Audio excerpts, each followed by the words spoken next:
Well, good afternoon, friends. Mark Holmes here, and as always, I want to thank you all for watching, commenting, subscribing, and being part of the Joe Boo Sports Report. Without you guys, as well as you ladies, you know this literally does not work.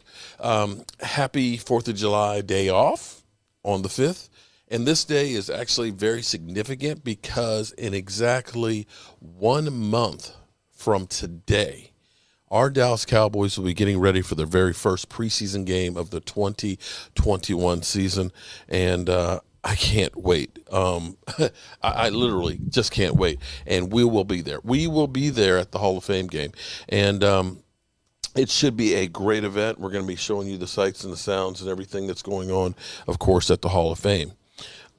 Interestingly, you know, this is what I always say is the silly season, and this is a time that, you know, everybody is struggling to get views and clicks and people to read their articles because people have kind of checked out from the end of minicamp and until training camp starts, people kind of lost a little bit of interest.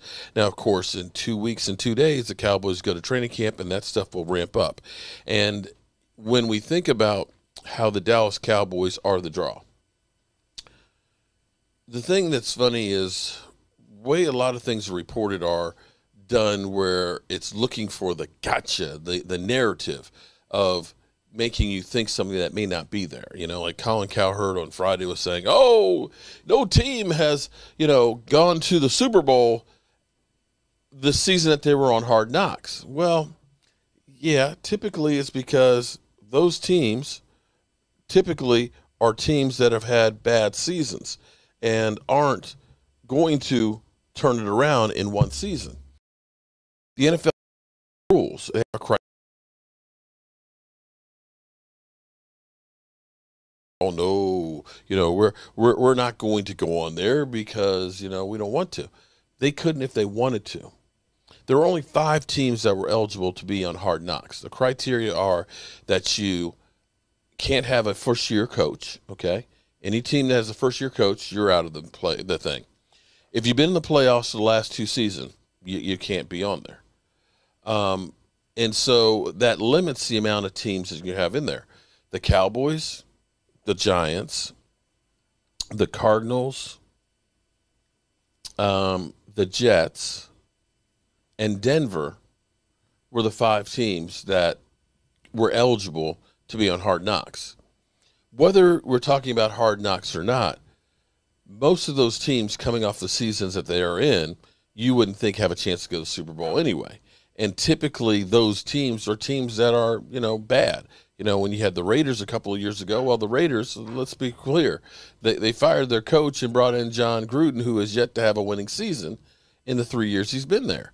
So they weren't expected, with or without Hard Knocks, to be a Super Bowl contending team. Now, of course, the Cowboys, every year, were always thought of as a team that has an opportunity to go to the Super Bowl. Now, typically, you know, we just missed the playoffs 2 years ago. And last year was an abomination, and we still were only 1 game out of making the playoffs last year. So maybe you look at that a little differently, but we'll wait and see.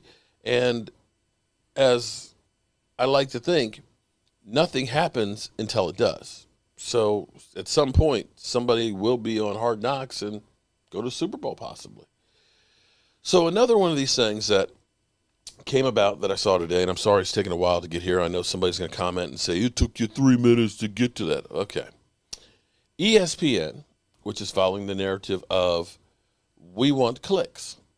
We want clicks. We want something out there that gets people to look. So I'm going through, and I see this headline, DeMarcus Lawrence fails to make top 16 for edge rushers in the NFL.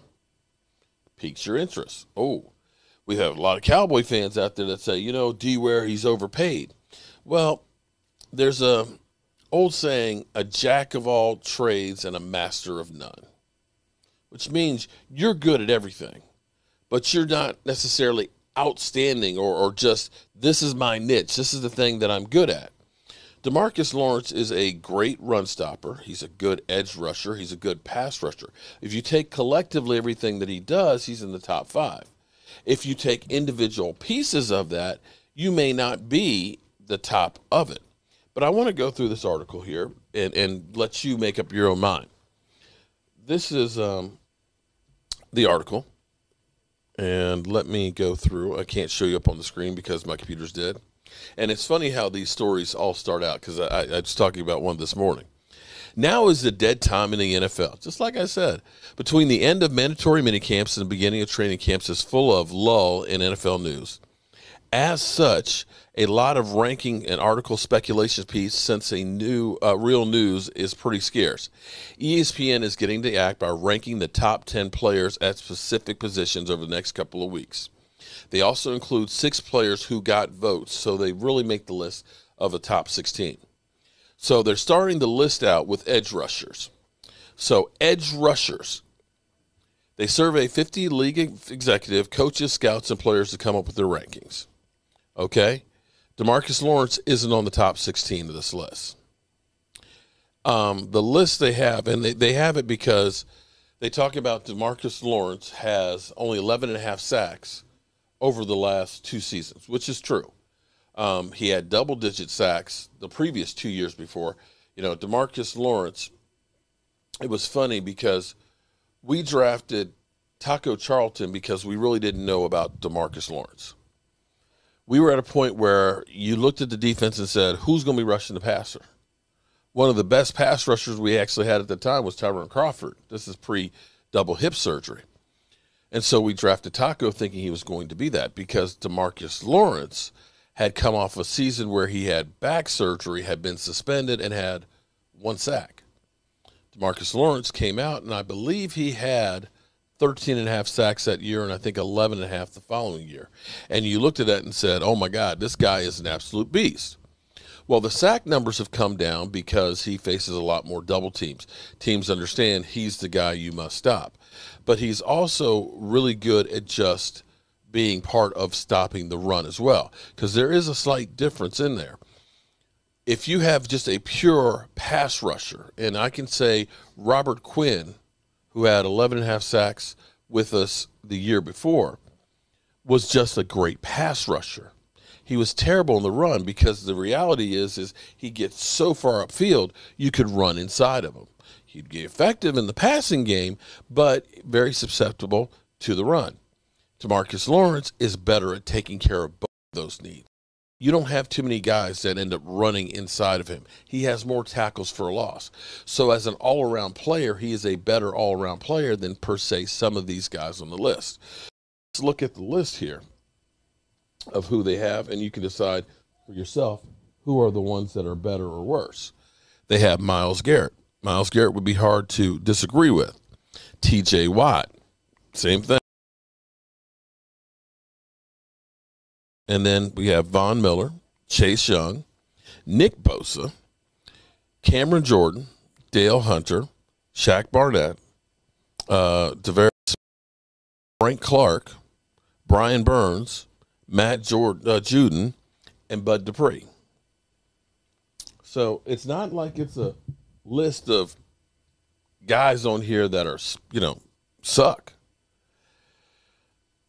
Some of these guys are better as pure edge rushers, as in rushing the quarterback. I won't say that any of them are any better. Well, a few of them are better than D-Law is as a run stopper. And so that's where we are. This is a great article that will get a lot of people looking, and of course, like me, commenting on whether or not it's right or wrong. If you're saying as a pass rusher, yeah, a guy who got 11.5 sacks in the last 2 seasons, you can't say he's one of the best at sacking the quarterback. You just can't. But as an all-around defender, yeah, he's in the top 10. I would say he's in the top 6 at least. So anyway, I hope you guys tune in tonight, 9 o'clock Eastern. I got to do a little bit of work here, resetting up the studio to use my gaming computer that's over here to run the system, and a secondary computer to do some of the other stuff, but we'll get it together so we will be able to do what we do. I hope you are having a great Monday, and I'll see you in a few hours.